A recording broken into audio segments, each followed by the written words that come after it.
Mount Mitchell, North Carolina. Here's the view from the top of Mount Mitchell. You can see quite a ways away. You can see Clingman's Dome in the Great Smoky Mountains National Park, which is probably about 30 or 40 miles away. It's the third highest peak east of the Mississippi at 6,643 feet. The trees that we're looking at are red spruce and Fraser fir. These are evergreen trees that only grow in the highest elevations east of the Mississippi. And that would be between 5,000 feet elevation and 7,000 feet elevation. And the way these spruces and firs forest looked to the early pioneers who came here was dark, and that's why they named Mount Mitchell and the mountain range that it's a part of, the Black Mountains. If you go to the United States Geologic Survey digital map of North Carolina, you can find Mount Mitchell, and if you press on it, it will show you the geologic formation that makes up Mount Mitchell. That's the Ashe Metamorphic Suite and the Tallulah Falls Formation. Now, the Ashe Metamorphic Suite and the Tallulah Falls Formation are made up primarily of three main rock types. The first one is schist. The second one is metagraywacke, and the third one is amphibolite.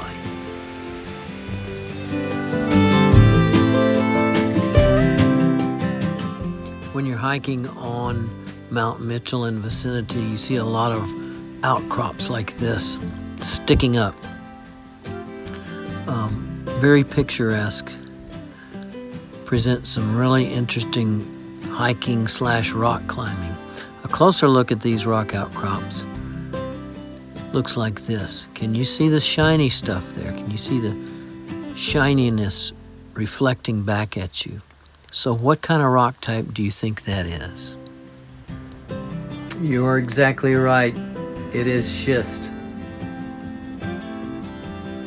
Quartz Muscovite schist of Mount Mitchell.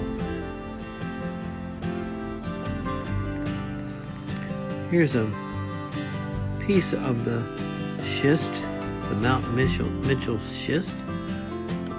And hopefully you can see the mica, the Muscovite mica, sparkling and shining in the sunlight when I tilt it. This is quartz Muscovite schist, meaning it's a mixture of quartz layers or grains and Muscovite layers or grains intermixed with each other and pressed via metamorphism into a pretty hard rock. Well, we find schist, quartz Muscovite schist, all over the place, all over our eastern Blue Ridge Mountains and in our Piedmont. That doesn't explain why the quartz Muscovite schist of Mount Mitchell has caused Mount Mitchell to stick way up there. The answer is kyanite, the mineral kyanite. Yes, you heard right, it's kyanite. If you take mud, a mixture of mud and sand, and you bury it, it gets compacted and it forms a rock called shale or siltstone. And if you apply more metamorphic pressure to that shale or siltstone, you turn it into slate. And if you apply even more metamorphic pressure to the slate, you get phyllite. And then if you apply even more metamorphic pressure to the phyllite, you get schist.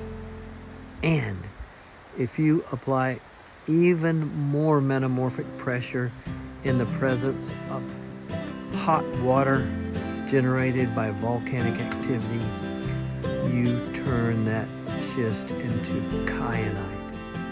This is a specimen of kyanite crystals from Graves Mountain in Georgia. Graves Mountain was an area where severe hydrothermal alteration occurred in a part of an exotic terrain that we call the Carolina superterrain. A couple of things about kyanite. First of all, you can see it's got a kind of a bluish, greenish, grayish color. Not real showy, but also it is very hard and resistant to weathering. So now you know the secret. You know the answer that's written in the rocks on the top of Mount Mitchell. In Mount Mitchell State Park, the highest point east of the Mississippi River. The answer is kyanite. Probably back during the Acadian orogeny, which was about between 400 and 350 million years ago, and also the Alleghenian orogeny, which was about 350 to 330 million years ago. Tremendous plate tectonic pressure was applied to the whole eastern United States, and specifically and especially to that whole stretch of what we call the Black Mountains, about a 60-mile stretch that includes Mount Mitchell, and pushed it to a level of metamorphism, very likely in connection with hot hydrothermal fluids, and imparted kyanite into that schist mixture.